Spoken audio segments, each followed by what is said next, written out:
Âgé de 53 ans, Julien Desroches est lieutenant des sapeurs-pompiers. Il se présente comme un témoin privilégié de la société guyanaise, une société qui aurait perdu, selon lui, ses valeurs et qui se dégrade d'année en année, d'où son engagement à cette élection législative dans la première circonscription. J'ai 6 enfants et je vois la Guyane que j'ai connue, dans mon enfance, n'est pas la même, c'est en train de se dégrader. Alors s'il est élu à l'Assemblée nationale, Julien Desroches s'engage à développer économiquement la Guyane et à prioriser l'emploi des Guyanais dans certains corps de métier.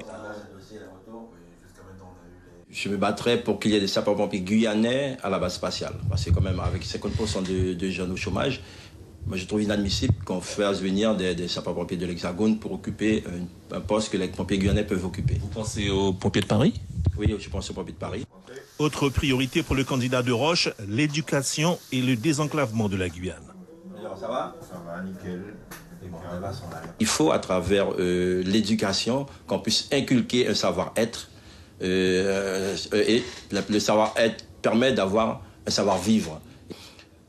Il faut qu'on puisse désenclaver la Guyane, aussi bien par voie terrestre, mais il faut aussi bien au niveau des voies de communication, au niveau Internet et tout. Il faut que les communes de l'extérieur, les enfants qui vont à l'école à Maripasoula peuvent venir à l'école à Cayenne et retourner même le même jour, s'ils veulent. Si je deviens député, je vais conserver mon poste parce que le salaire de député, justement, contribuera, ça servira à financer le désenclavement de la Guyane. Bon, c'est pas, je viens pas pour moi. Vous allez redonner votre salaire pour le bien public et garder celui des sapeurs-pompiers ? Non, pas pour le bien public. Je compte quand même mener un collectif pour le désenclavement de la Guyane.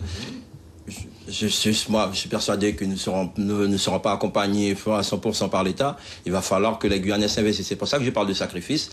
Moi, ce salaire-là sera sacrifié pour une cause, pour le développement.